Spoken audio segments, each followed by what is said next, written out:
You felt it before. That moment when someone walks into the room and your whole body just knows. Before they say a word, before they even look at you. Something shifts. The air changes. Your chest tightens or opens. Your breath catches. And you can't explain why, but you feel them. Not with your ears, not with your eyes, with something deeper. This isn't random. This is the silent language. And by the end of this video, you'll understand exactly what your soul has been trying to tell you all along. Here's what's happening. Two people can sit in complete silence and still say everything. They can be across the room, across the country, and still feel connected. Because real communication doesn't need words. It never did. Some people believe this is energy. Others call it intuition. But whatever you call it, it's real. And once you learn to recognize it, you'll never miss it again. Stay with me, because what I'm about to share will change how you see every connection in your life. Let's start with the first sign. Presence without proximity. You're thinking about someone, out of nowhere. You haven't seen them in weeks, maybe months, and suddenly they're just there in your mind. Not because you forced it, not because you saw a photo, they just appeared. And then your phone buzzes. It's them. Or you run into them the next day. This happens more than you think, because two souls that are connected don't need to be in the same space to communicate. They exist on the same frequency, and when one reaches out energetically, the other feels it.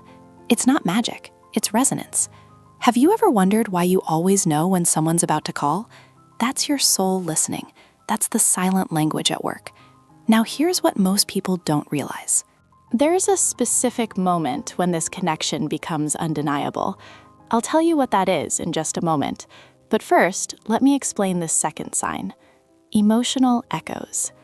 You wake up feeling sad, or anxious, or suddenly joyful, and you have no reason. Nothing happened.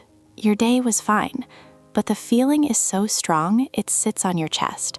You carry it around, and later you find out the person you're connected to was going through something at that exact time. They were crying, or celebrating, or struggling, and somehow you felt it. Many describe this as emotional telepathy. Your souls are speaking. One is sending, the other is receiving, and no words were needed. This is why some relationships feel exhausting, even when you're apart, and why others feel like home, even in silence. Because energy doesn't respect distance. It travels. It finds you. Do you feel the weight of someone else's emotions without knowing why? The third sign is even quieter. Synchronized silence. You're sitting together, neither of you is talking, and it doesn't feel awkward. It doesn't feel empty. It feels full, like the silence itself is saying something, because it is.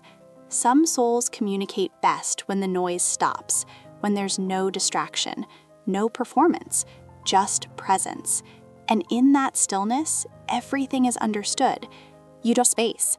You don't need to explain. You just exist together. And that's enough. This kind of silence is rare.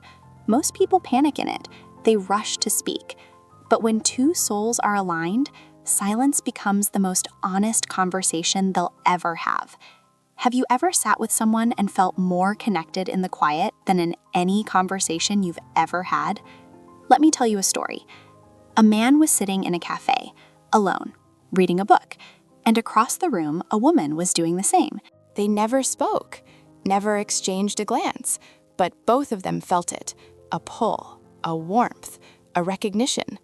When he left, he felt like he'd just had the deepest conversation of his life, even though not a single word was said. That's the silent language. It doesn't need dialogue. It doesn't need eye contact. It just needs two souls on the same wavelength. Here's another one. A mother woke up at 3 a.m, heart racing. No reason. Her daughter was across the country, but something told her to call. She did, and her daughter answered, crying. She'd just been in a car accident, unhurt but shaken. How did the mother know? She didn't. Her soul did.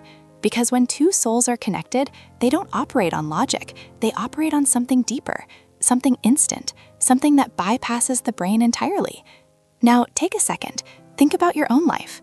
Who do you feel without words? Who shows up in your mind before they show up in your reality? Who can sit with you in silence and make you feel seen? Because these aren't accidents. These are soul contracts. These are frequencies that match. And once you become aware of them, you start noticing how loud the silence really is. But here's the question most people are too afraid to ask. What if the connection is one-sided? What if you're feeling them, but they're not feeling you? That's the most painful kind of silence, the kind that screams. And honestly, sometimes that's the answer too, because the silent language doesn't lie. If you're constantly reaching and they're not responding, your soul is telling you something. It's saying, this isn't your frequency. This isn't your match. And that's okay. Not every connection is meant to be understood. Some are just meant to teach you how to listen better. And then something happens that most people completely miss. The silence shifts. What once felt warm starts to feel cold. What once felt magnetic starts to feel empty. And you don't know why, because nothing was said. Nothing changed on the surface, but everything changed underneath. That's your soul recognizing a frequency shift. The connection isn't gone. It's just different now. And the silent language is telling you to pay attention. So what do you do with all of this? How do you honor the silent language without losing yourself in it? Here's how. First, trust your body, not your mind. Your mind will try to rationalize. It'll make excuses. It'll create stories. But your body always knows. If your chest tightens around someone, listen. If your energy drains, listen. If your peace returns, listen. Your body is the translator of the silent language. Second, stop forcing conversation. If someone communicates better in silence, let them. Not everyone needs to talk to be understood. Some souls speak through presence, through gestures, through the way they show up. Learn their language instead of demanding they speak yours. Third, pay attention to patterns. When do you think of them? When do they appear? When do you feel their energy most? The silent language operates in patterns, and once you see the pattern, you see the message. Fourth, honor the silence when it's empty too. Not all silence is connection. Sometimes silence is just distance, and that's also a message. If the silence feels like absence, it probably is. Don't fill it with hope. Let it be what it is. Closure is also a form of communication. Fifth, practice listening to your own soul first, because if you can't hear yourself, you'll never accurately hear anyone else. Sit in your own silence, feel your own energy, understand your own frequency. That's where the silent language starts, with you. This is the truth about soul-level communication. It doesn't need proof, it doesn't need validation, it just is.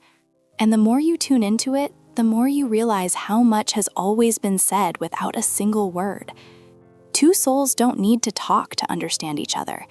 They just need to be willing to listen, to feel, to trust what's underneath the surface. Because silence isn't empty.